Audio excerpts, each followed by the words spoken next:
नमस्कार मंडळी. बघा मी आज तुम्हाला काय करून दाखवणार आहे. एक अनोखी पद्धतीची नाईचा खाय. नाय म्हणजे सगळ्यात उपयुक्त आहे, औषधी. ही मला भिजू टाकायचा व्हिडिओ करणं झाला नाही, म्हणून आता तुम्हाला ही दाखवली. याच्यात पाणी नितळायला ठेवतं सगळं पिळून.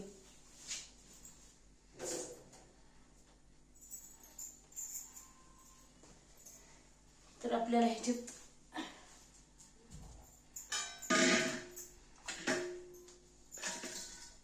ह्याची प्रोसेस सांगते मी तुम्हाला. नाय आणली होती आम्ही रानातून, काही मिळाली नाही म्हणून विकत आणली. आमच्यात सगळ्याला आवडते बरं का, तुम्हाला पण आवडली. एवढी छान लागते. याच्यात एखादी गवताची काडी येते, काडी काढायची गवताची. सकाळी अगोदर जर नीट केलेलंच आहे, पण एखादी राहती. एखादी असलेली काढून टाकायची. ती देठ धरूनच खायचं असं. तर एका गवताच्या काड्या निघाल्या ठेवल्या, एवढे निघाले तरी पण नीट करून सुद्धा. ते गवतच असतंय, गवताला दिसतच नाही, गवतासारखं वाटते. असला असते हिरवी नाही. त्याला 4 ते 5 दिवस भिजू टाकायचं पाण्यात. रोजचं पाणी काढून टाकायचं त्याचं. मला बाजारला जाण्यानं काढणं झालं नाही ना, काय नाही. मग तुम्ही काढा, तुम्हाला जर करायची असेल. आणि 20 रुपयाला एवढा कुत्ता भेटते. तर आमची ही 80 रुपयाची नाय आहे. रानात काय आलीच नाही, यंदा पाऊस नसल्यामुळे आली नाही, नाहीतर काय लई उगवते. सगळ्याला कटाळा येतो खायला.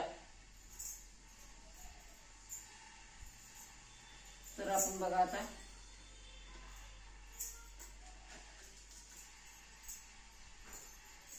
ह्याला काहीच लावायचं नाही, नुसती मीठ आणि हळद लावायचं, दुसरं काही लागत नाही. मोहरी टाकली तर त्याचा वास येते म्हणून मोहरी नाही टाकायची.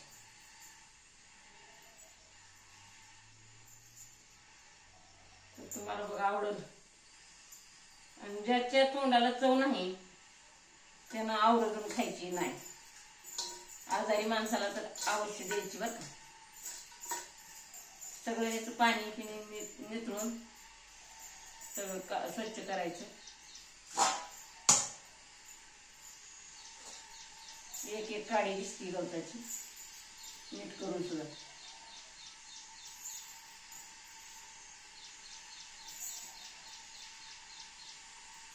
ओळखू येत नाही म्हणून दिसते. आणि ही जेवण करताना कच्चं पण खाताना चालते. आणि ह्याला तव्यात टाकायचं. भाकरी झाली की तव्यात टाकायचं आणि तेल टाकून भाजायचं. तुम्ही 1 भाकर खात असता तिथं 1.5 भाकर खाऊ शकता. तेवढी चव असते ह्याला. ह्याला तोंडाची चव येते. ह्याला तोंडाला चव येते बघा. आजारी माणसाला तर अवश्य द्यावं लागतं.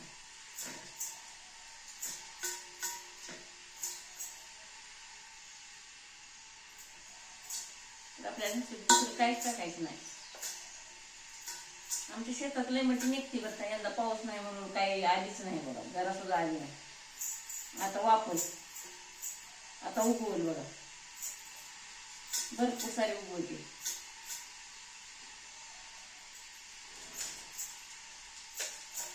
पुन्हा दुसरा व्हिडिओ करते अजून, तुम्हाला दाखवते कशी भिजू घालायची ती.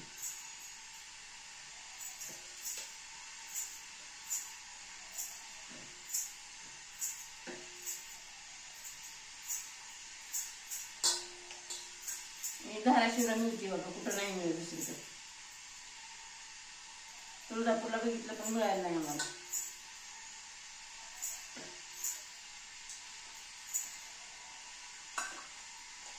आता हे गवताच्या काड्या काढून टाकते जरा.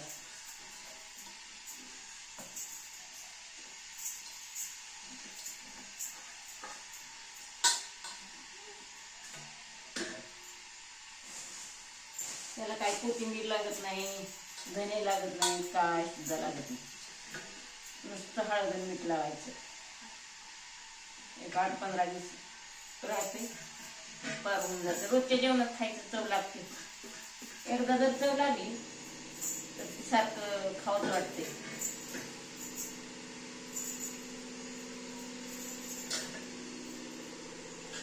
तर बघा, अंदाजे मीठ टाकायचं आपल्याला, लई खरड करायचं नाही.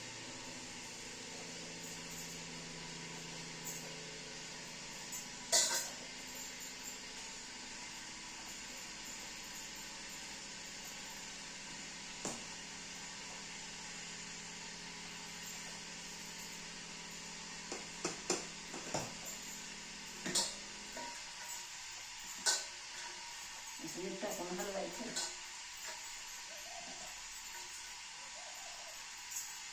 आमच्या मुलाला, मालकाला तर लई आवडते.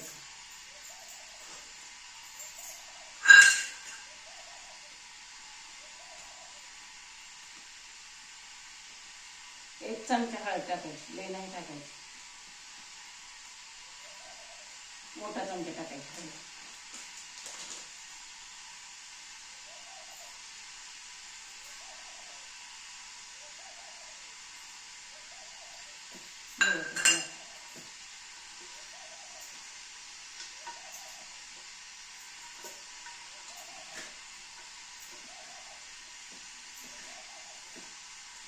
ही बाळातणीसाठी चांगली असते, एकदम कमरेसाठी.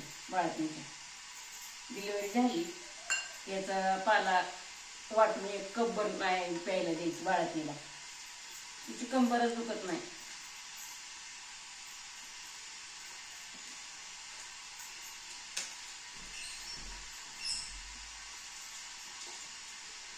बघा कसं वाटेल तुम्हाला, छान वाटते. आता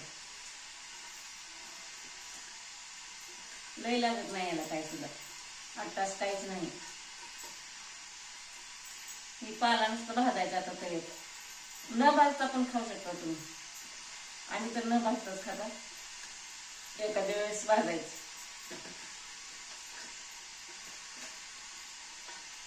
तर मग मी करते. तुमच्याकडे कसं कोण कोण करतंय ते सांगा मला कमेंट मध्ये. तुमच्याकडे पण करता का?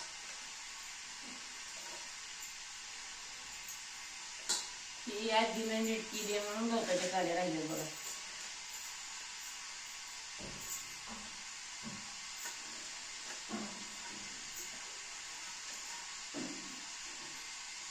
तुम्हाला खाऊन लागते ती नाही.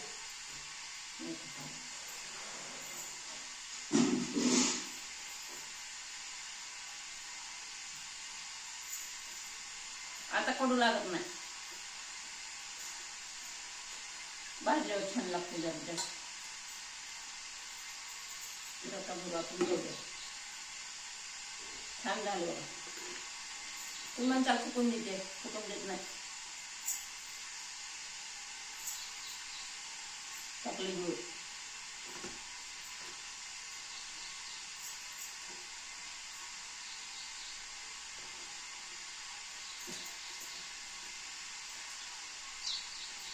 या खायला तुम्ही.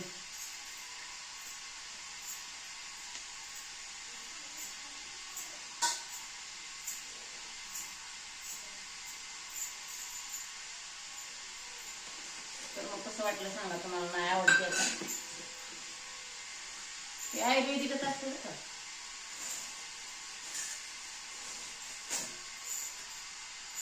काड्या काय आजीने नीट केल्यामुळे जरा राहिले. मी बाजारला गेल्यावर आजीने नीट केले.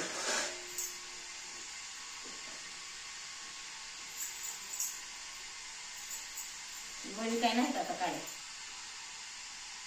रामकृष्ण या खायला. कसं वाटलं ते कमेंट मध्ये सांगा. तुमच्याकडे करतील का माहिती सांगा.